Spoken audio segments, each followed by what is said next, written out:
In 1961, voters adopted charter revision proposals that were made by a commission appointed by Mayor Wagner. And that was under the authority of a new law that authorized the mayoral charter commissions, and that law evolved into the modern municipal home rule law, which has authorized the appointment of this commission. The interactions between Governor Rockefeller and Mayor Lindsay also led to a state-created commission that made significant changes just about a decade later, in 1975. There isn't time, and you'll be thankful for this, there isn't time to summarize the details of all the revisions from 1936 into the 80s. But I think the story of charter revision in those years is really one of several trends. One is, as I mentioned all along, a continued strong Board of Estimate. It was weakened a little bit, but it never really ceased to be at the center of city government, with powers over contract, budget, land use, real property.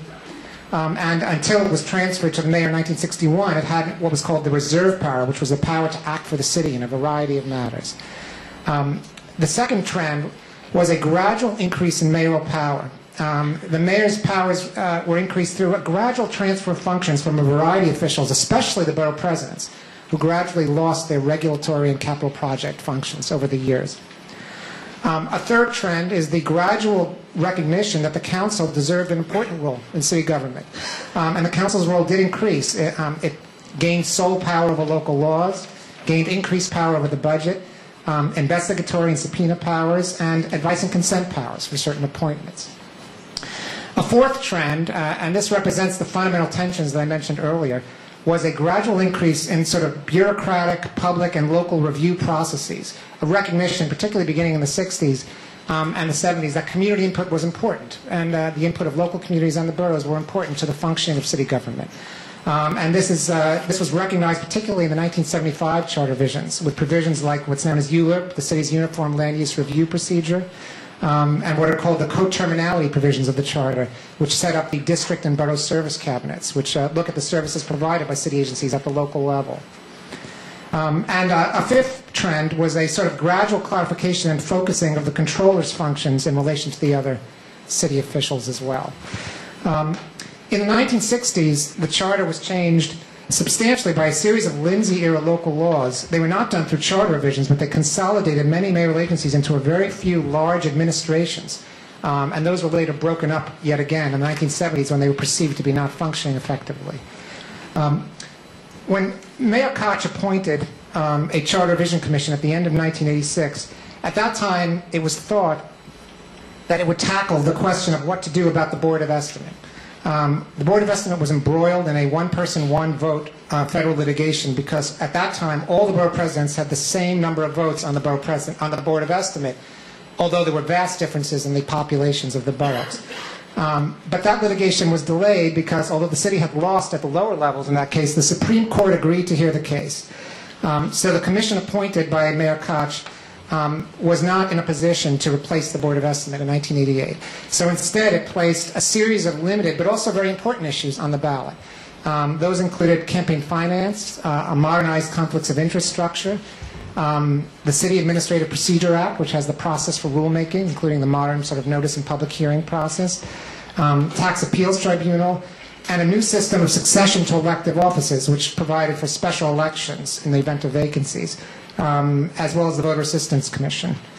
The following year, the 1989 Commission, which was chaired by my former boss, Corporation Counsel Fritz Schwartz, finally responded when the city actually lost Board of Estimate versus Morris. I believe the city lost by unanimous vote, so I guess it was really in the cards that the Board of Estimate was going to go, most likely. The commission responded by abolishing the Board of Estimate. What you see up here actually is a chart of the 1989 commission from its publicity materials. This chart shows the pre-system, the 1988 commission, what it looked like in 1988. So you see the mayor, the city council president, borough presidents, the controller, and then still the Board of Estimate with its role sort of placed symbolically on top of the city council and everybody else. And I think that's how the city council often viewed the Board of Estimate during that period. The 1989 Commission responded by abolishing the Board of Estimate, and you see here in the post-Board of Estimate world, the Board of Estimate's powers were redistributed in a manner that was meant to be largely consistent with separation of powers between the executive and legislative branches, because when the Board of Estimate goes, what What is left in large measure, was the mayor and city council with still roles left for other elected officials, which are shown there. This required a rethinking and redrafting of almost every important city city process. I mean, that included the budget, franchises, concessions, contracts, land use planning, and it also required a rethinking of the role of borough presidents and the city council president, now known as the public advocate, who used to sit on the Board of Estimate and exercise their powers through that body. So, as many of you know, then, it was this commission that largely determined the structure of city government, creating such entities as the Procurement Policy Board, Franchise and Concession Review Committee, and the land use review process that we now have.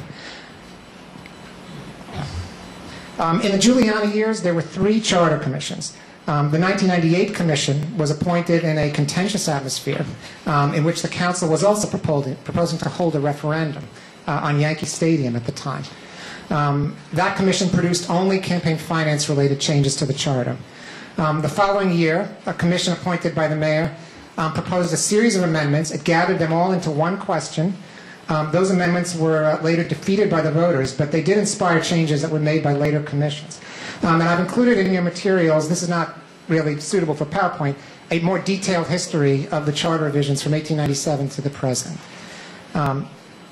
In 2001, there were a variety of proposals put before the voters in a 3rd commission appointed by Mayor Giuliani. There were 5 questions. They all passed. Some agencies and offices that existed formally outside the charter, like ACS, the Administration for Children's Services, now were codified in the charter.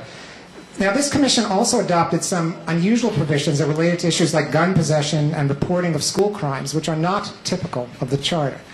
And what those provisions actually show is how a charter commission can go beyond the typical decisions about governmental structure and balance of power to actually enact things like regulatory requirements or even new crimes. That's because a charter commission is a fully empowered local legislative body together with the voters if they approve the charter commission's work. And that includes the city's police power. The charter commission can really act as a legislative body for the city. The 2001 Commission also merged a variety of agency functions to create what's now the Business Integrity Commission and the Department of Health and Mental Hygiene. In 2002, the following year, another commission was appointed. This one, the first appointed by the present mayor, Mayor Bloomberg, and it focused on really 2 issues, nonpartisan elections and succession to the mayoralty.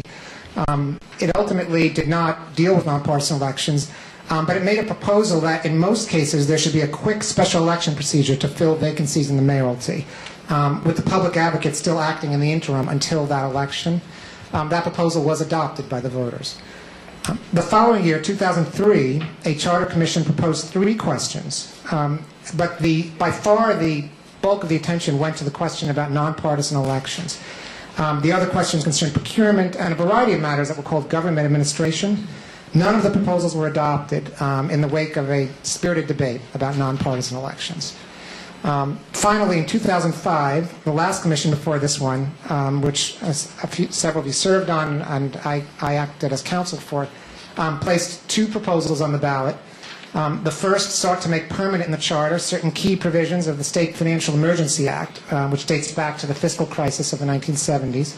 And a second was based on a proposal of the 2003 Commission, provided for a code of professional conduct for the city's ALJs, administrative law judges.